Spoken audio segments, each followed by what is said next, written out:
come to the another challenge that we had faced. We are not directly related to it per se, but we are related. And I think by the end of it, you and I, we are both going to agree that yes, we are directly related to this treatment part as well, being diagnosticians also. So somebody in our YouTube video had asked in the comment section that what is the role of ivermectin. I would like to say that role of ivermectin, there are some studies and in some clinical trials also. There are clinical trials going on as well by WHO and CDC and some European clinical trials as well. And what they are saying is, in 5 different studies, they're saying that ivermectin works if the virus is in a actively replicating stage. There's a subset of patients where it will work, maybe with mild to moderate disease, but once the patient is in ICU, see, patient is in ICU, it's not because of the virus, it's because of the sequelae of what the virus has done, what damage the virus has done. So virus is not replicating per se. That time patient needs a lot of support and therapy to come out of that sequelae. It's not to treat the virus as such. So that's why we can just I can just say that ivermectin is useful this way, but I will not say that it is the only treatment for actively replicating virus. So all I want to say is that let's go case by case, because we it's just been hardly 1 year that this virus has come, and I cannot pinpoint at a particular drug. I would like Rakshita to correct me if I am wrong, because Rakshita, you have more experience in treatment protocol, more than combined all of ours. So can you please tell us that how these drugs are decided, how one day hydroxychloroquine becomes hero from just being a street beggar, and another day there's a advisory that is released that no, hydroxychloroquine is not of a use at all. And there are other drugs as well. For example, remdesivir. The people were very happy. They thought that ultimately they found their weapon, but now WHO released the statement that remdesivir has no role in COVID. So can you please explain that? Actually, Chavi, this is literally $1 million question. Knowing that there are so many studies that have actually published proof and data on all these drugs like hydroxychloroquine and doxycycline, azithromycin, that they actually have very little efficacy to basically no efficacy against the virus. In spite, or rather, despite of these claims, all over the country, protocols were formed based on these, and they were not revised at all. Even now, if you see all these protocols based on treatment management, azithromycin, doxycycline, hydroxychloroquine are still your basic drugs that you give for patient, even they are mildly symptomatic or absolutely no symptoms at all, and yet they come incidentally detected. You're still treating the patients on these. I don't understand how and why people are not revising their treatment protocols based on data that is available literally to everyone. And the very sad part is that these medications are actually available over the counter. So even people who are mildly symptomatic staying at home, they're actually in reach to these antibiotics. And these particular ones like azithromycin antibiotic are basically like our drugs of choice for a patient who gets admitted in a hospital with community acquired pneumonia. That is like one of those drugs. Earlier, fluoroquines like ciprofloxacin, levofloxacin was used, but again, because of misuse of these antibiotics, they have become resistant. Now, again, with the abuse and misuse of azithromycin also, which is pretty much our choice of drug for people come with, mild pneumonia sort of symptoms to the hospital. I'm sure once the pandemic and its dust settles, I'm sure even this drug also will be no longer available for us. The amount of antimicrobial resistance that we are creating based on illogical treatment protocols that is being followed all over the country is really sad. And ivermectin, agreed, what you said was right. But considering India, which has a pretty high helminthic burden because of a low socioeconomic strata, I'm actually glad that people are getting ivermectin to an extent where at least the amount of parasitic infections will sort of, reduce. Yeah. For that one thing, I'm sort of happy because I've never seen ivermectin resistance. So, in a way, that could probably be beneficial. And the third one is remdesivir. Agreed that the WHO had come out with a statement But the Solidarity trial clearly states that remdesivir was actually good, but unfortunately there were certain limitations in the study because they did not show in which sort of patient this drug was given, at what time it was given. It only said it reduced the length of stay in the hospital.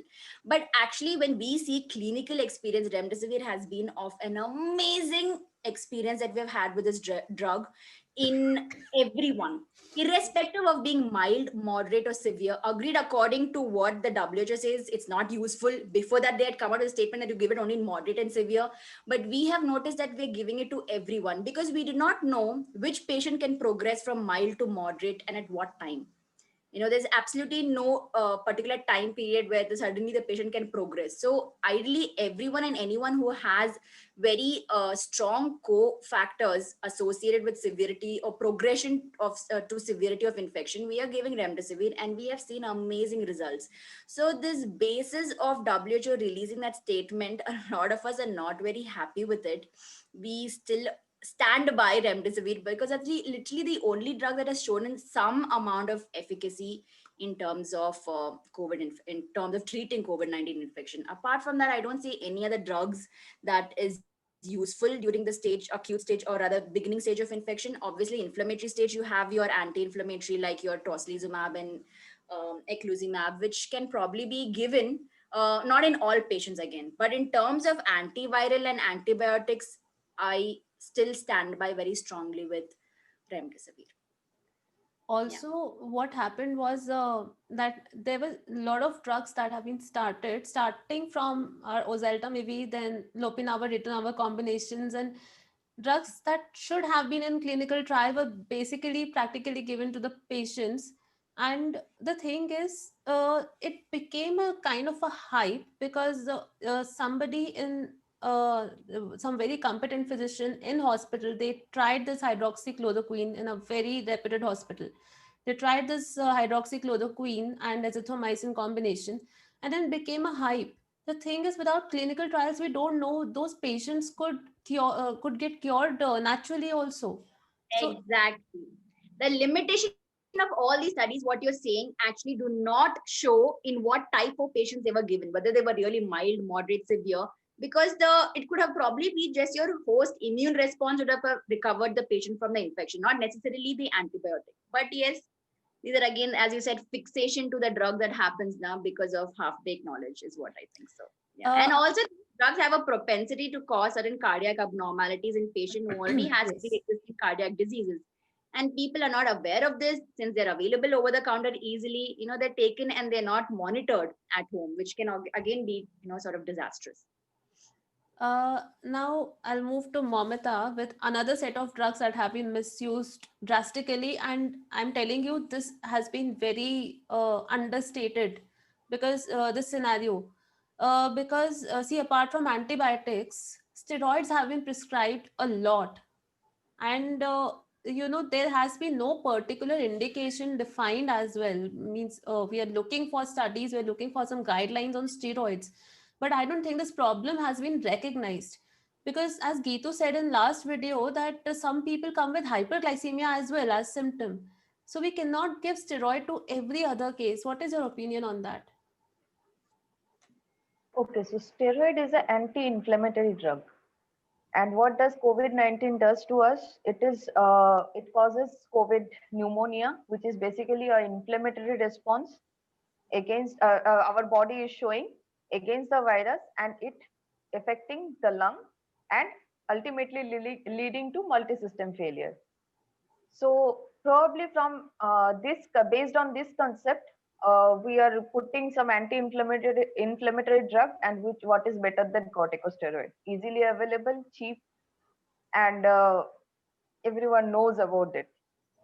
If we go back to our previous experiences on SARS and MERS infection, that is Middle East Asian respiratory syndrome and severe acute respiratory syndrome, which both of them were caused by another group of coronavirus only.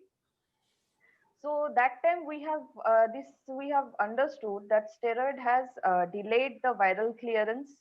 Steroid has actually had some good effect in those patients who were in the most complicated state who were ventilated, those people, not in mass. Rather, they have increased the secondary infections and also leading to death because of other complications, steroid related complications.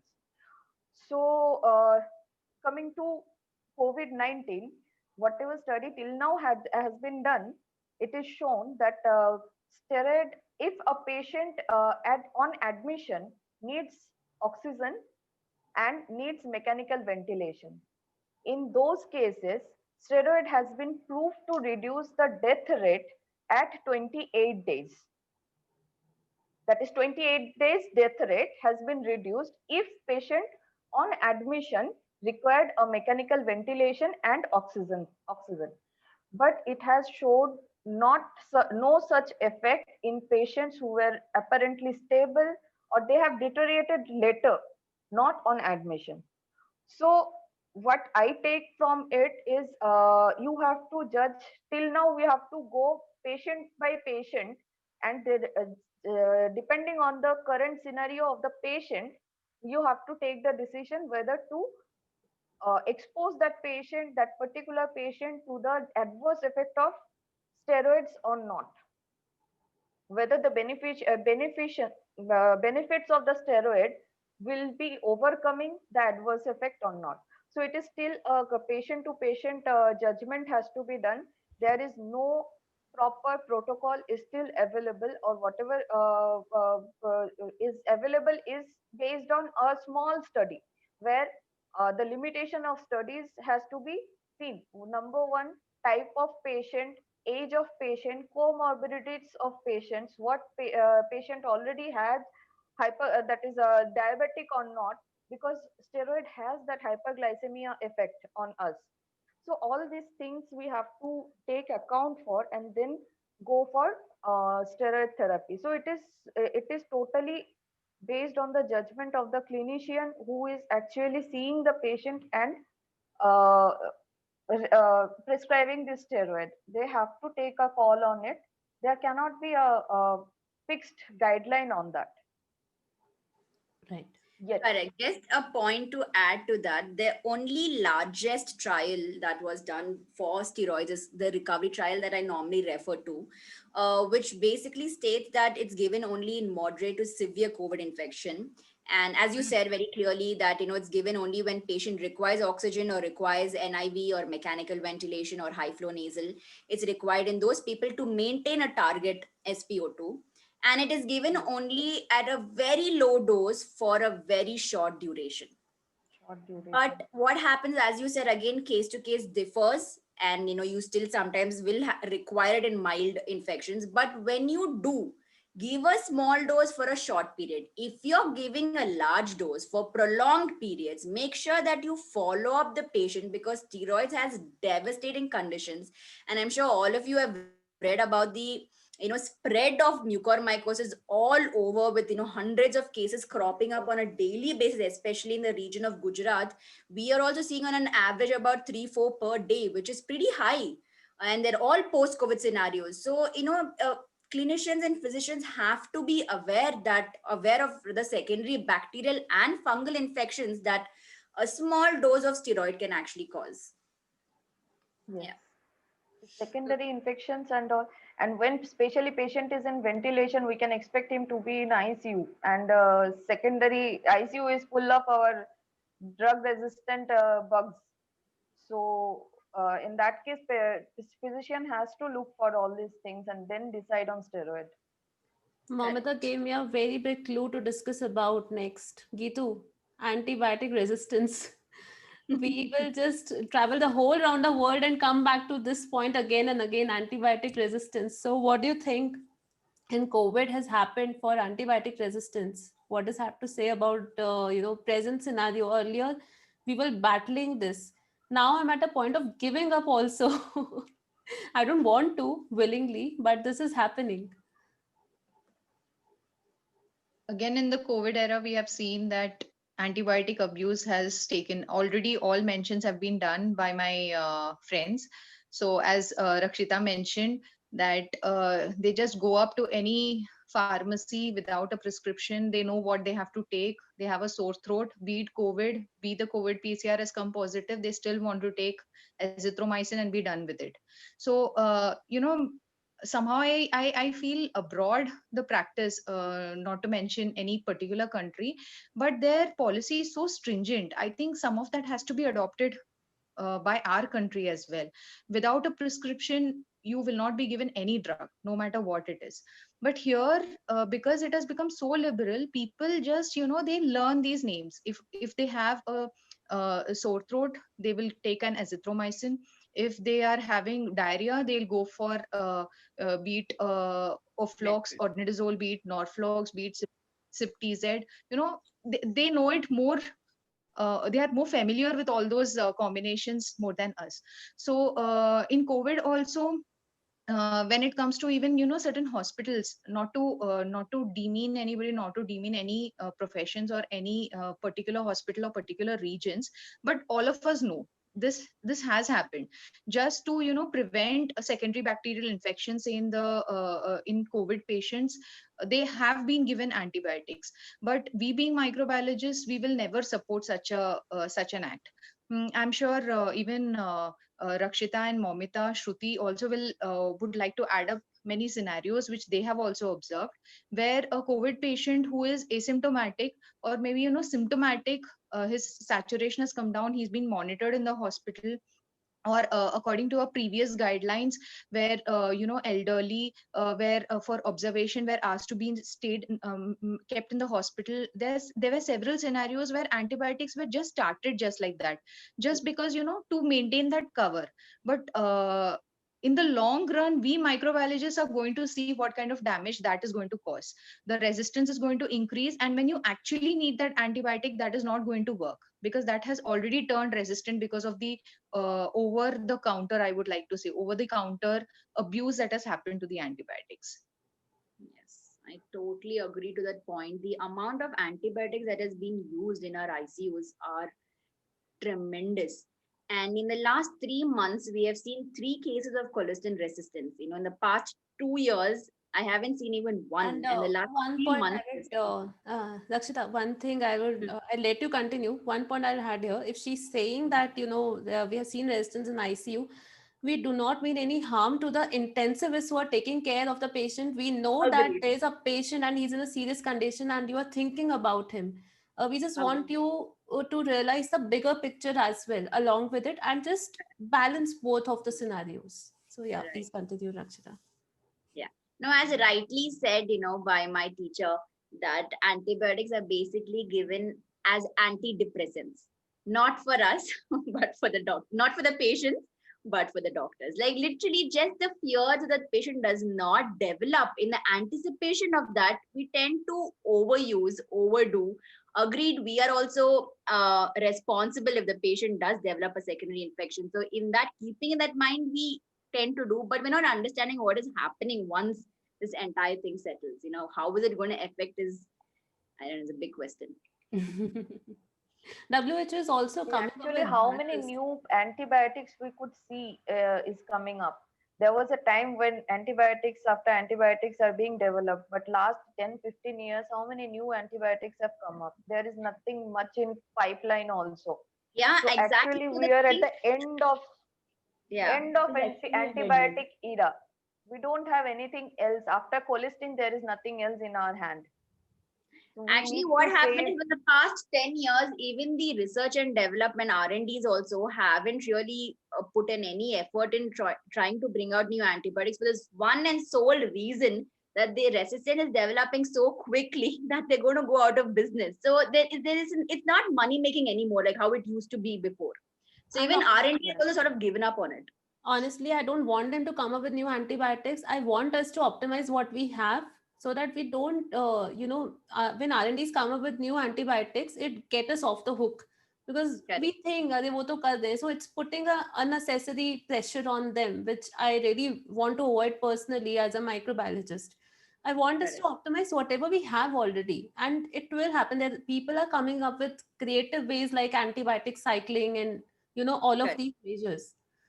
Yes. So It's doable. It's not that something exactly, it's avoidable. not it is in some hospitals they have taken action. In one hospital, actually, one doctor was telling me they have stopped ciprofloxacin for 2 years. Their pharmacy stopped selling, and their all doctors they stopped prescribing ciprofloxacin because they started they could not every whatever strain has been identified in that hospital for past 2 years, it has been seen it is ciprofloxacin resistant. So they have stopped using the ciprofloxacin for 3 years in their hospital, and after 3 years, it has been that resistance has been rate has been found to be much lesser, much Wow. lesser. So it can be done. It can be done. That's It's a very not that nice impossible. effort, but it has to be very a conscious effort, But like what you said is like Yeah, great it has idea. to be like the pharmacy ciprofloxacin is not available. No doctor was prescribing. It is a combined effort. It is not Yeah. from only microbiologist, Mhm. from only Correct. physician, from only intensivist. It is a combined antibiotic stewardship. They have what we just say in theory. They have done it in practical, and they have shown the result. And this we are talking about big cities. We have not even reached small cities yet. Uh, Shruti, you are practicing as a microbiologist in a, I'm not saying small city, but comparatively smaller cities than we are. So, infection control is actually a well established profession here. Infection control officer, infection control nurse. And, hospitals are basically going with accreditation procedures, which again belong to the national agencies, and they require these infection control practices to be in place. So that's why we have a role in corporate hospitals, even in government hospitals, as infection control officers. But in your case, when I took a sabbatical and went to my hometown some 1.5 year back, again, it's a small town in Haryana. So, leave alone anything else, they did not even know what infection control officer is and why they are even needed in the hospital. So they didn't have any awareness about secondary infections. And I'm not saying they're not good doctors, they are excellent doctors, but this kind of awareness is still not there. So how did you optimize everything? It's a very brave front, I think, on your part, because I would not even know where to start from. See, first of all, I would like to thank COVID virus for this thing. I really want to thank this virus because this, in a tier B city like mine, making paramedical staff, rather the management people, everybody, making them, motivating them so as to continuously adhering to infection control practices is very tough. It's next to impossible. Making them understand why it is so important, just use simple hand hygiene practices or say biomedical waste management is very tough. They just feel as if the microbiologists, they are just talking some over the top things. This is not something serious. This will not happen like this. They don't understand the reality that there is cross infection. This is for the beneficial benefit of the patient as well as for the staff as well. So this virus, this particular pandemic, has definitely made my job little bit easier as an infection control officer in this context that now there is this constant fear of acquiring the infection and this constant thing that we might, the patient might be in trouble or he might be in trouble, that has forced, not motivated, that has actually forced the paramedics as well as everybody to follow infection control practices. Now, with the help of all the government advertisement and all, even the general public knows how you have to repeatedly do hand hygiene. You have to continuously keep hand hygiene. So the same thing is regularly now continuously followed by the staff, as well as they are trying to learn how to do biomedical waste management or other parameters of the infection control practices. So yes, definitely this pandemic may be out of fear, but yes, they are now, as compared to pre-COVID era, the situation now is better in context to infection control practices adherence. So yes, now even the earlier what used to happen, I don't want to offend anybody, but the sole purpose of hiring a microbiologist as an infection control officer here was because you want to have a NABH certification or you want to have a NABL lab. So for that purpose, they need a MD microbiologist. So yes, Yes. they have to keep you up. They don't want to. As soon as you try to perform your role, you just try to do your duties. They would be like, no, no, no, we can't. You won't be able to do this, और see इतना gloves नहीं दे सकते हैं इतना, yeah, they tell you number of reasons, excuses not to adhere to any of the practice. But now post COVID era, this is now easier for me. I just have to tell them, see, I want this thing to be in this. I want 3 times continuously surface cleaning, for example, or I want like these are the high risk areas. This should be the way how the patient should be mobilized from here. They are ready to listen to you. They are ready to follow your suggestions. Even the staff, they are now ready. They come to me and they ask, ma'am, how to put a N95 mask, how we have to don PPE, or how we are supposed to doff off, where should this biomedical waste should be, in red bin or yellow bin or other things. They definitely they want to learn these things now because they want to save themselves. So this is one good thing I would say about this pandemic, that this has created an awareness, and people, they want to learn things and they want to follow it. I don't know how much will be the motivational force and whether they will be following it continuously in post-COVID era, but is as of now they are sticking to the practice. So it is a good thing for Uh, me. when I started out with COVID, with this pandemic, I was working in a hospital where I was mainly as an infection control officer. I had less job as a clinical microbiologist then. So what happened was that they used to tell me that yes, this policies are in place, but nobody has read them. There is a proper SOP, there are antibiotic policies, everything, just to show the national agencies that we have them in place. But eventually, what happened that doctors were very warm-hearted there. So if you communicate them with them, they would communicate back.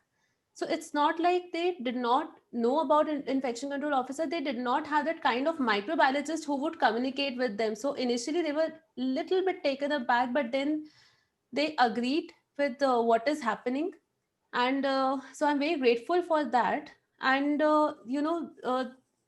but what I'm trying to say is that my after pandemic, my real job started off an infection control officer.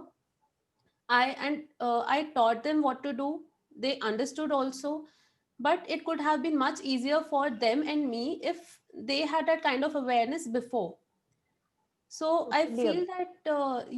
that I would like to tell everyone, whenever you go to see a doctor in a particular hospital, especially corporate hospital, there is an infection control team that would do side by side jobs of controlling secondary infections that can happen in the hospital.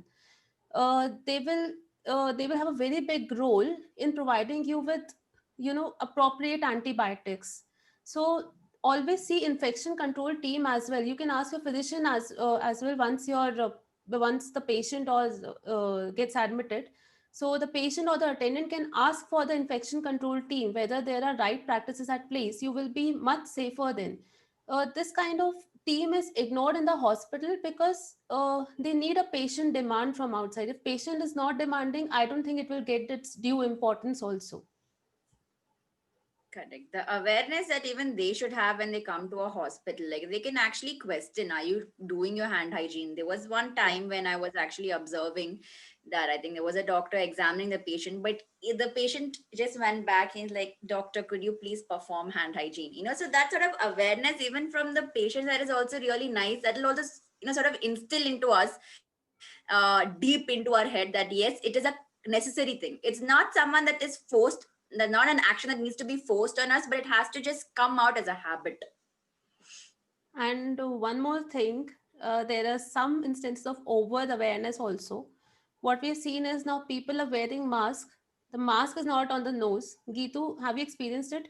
But once they go to the airport, what Dr. Zizra told us earlier in a conversation, that now airport looks are coming up. People are wearing PP suits in airports, and so basically people are using PPE, but they are not optimized. That utilization is not optimized. No point how much awareness you create regarding the right use of mask, the right type of mask, there are still some black sheep in the community who will wear it only below the nose, or who wear it only at the neck. So I don't know what is the mask used for. Is it like a fashion statement, or they really want like corona, and like Do they really want it? I really don't understand the psyche behind that sort of behavior, you know. One of my patients, he had to go and give an exam, a 17-year-old. So he called and asked me, can I wear a PPE suit? So I said, portal of entry and exit of the virus is this. We need PPE suits because, patient fluids or something can spill on us. They can get spilled. But if we're not touching that sample, we don't wear PPE also. We save them for the technicians who want to use them for that purpose. So Geetu, have you experienced it? That kind of questions and that kind of scenarios? Many a times. In fact, they either overdo it or underdo it, I feel. It is never in the right balance many a times.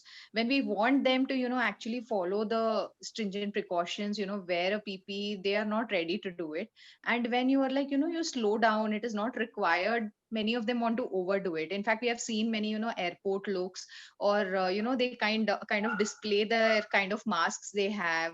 They will be attending a full blown wedding, or and they want to show off the different kind of embroidery masks, or the masks that go along with their silk sarees and all that. I'm so sorry, but this is what is actually happening. We have seen so many posts coming up where people are actually wanting to flaunt their masks, but are they using it judiciously? That is the point to be decided. Many a times, the mask is hanging on their finger and they are posing it along with their pallu of their sari or something. We have seen all of this. And when it comes to underdoing things, as you all guys have already mentioned, the masks are everywhere else except on their, covering their nose and their mouth. It is on their forehead. It is on their crown. It is on their chin. It is everywhere else. I know it is funny, but this is actually happening. And when it again comes to, overdoing the PPE, overdoing whatever masks, gloves you wear, then again there is an improper disposal. You see masks lying on the roads, you see masks thrown here and there, thrown in the wrong garbage, and then again it leads to spread of the infection, as we all know. How they use the gloves, many a times it is that they have used worn their gloves, they have touched here and there, and with the same gloved hands they are wearing the masks. So there is no point of all that.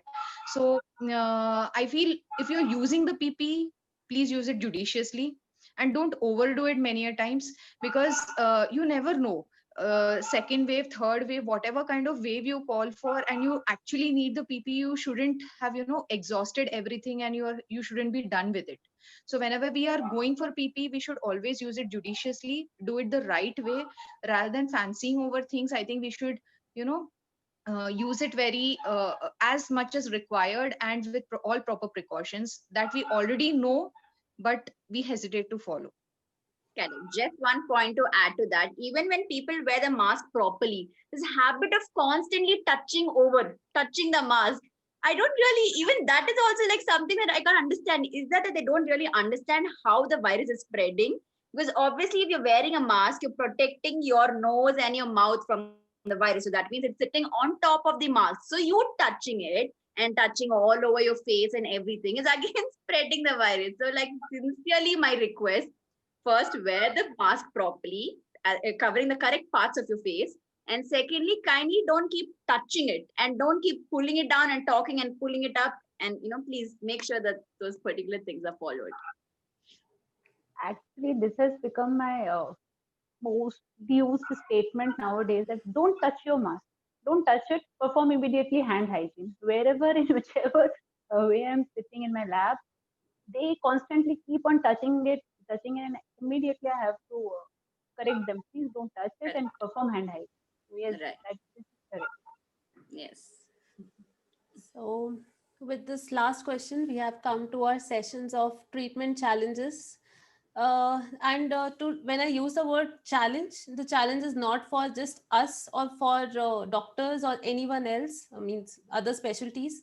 Challenge is for everyone. The COVID problem is the universal problem. We are giving you our side of story because we feel that you should understand what are the dynamics that are happening in medical field, so you also take that kind of precautions. So thank you so much for joining us, if you're watching us till now, viewers, and we will coming up with more videos. And thank you so much, panelists. It was a lot of fun, and hope you guys come back and join us again. Sure, will do. Thanks, Chavi, for organizing it. Thank you so much, Avi. Thanks. Shavi. You're Thanks for the motivation. Thanks for, And special thanks to leading you me guys. this path. Geetu has very heavy duties, and her work timings are also a little odd, and joining in between was not easy at all. So thank you so much. And Geeta, we missed you this time. Okay. Thank you. It was a nicely spoken conversation. Thank you. Thank you. Thank you, everyone. Bye.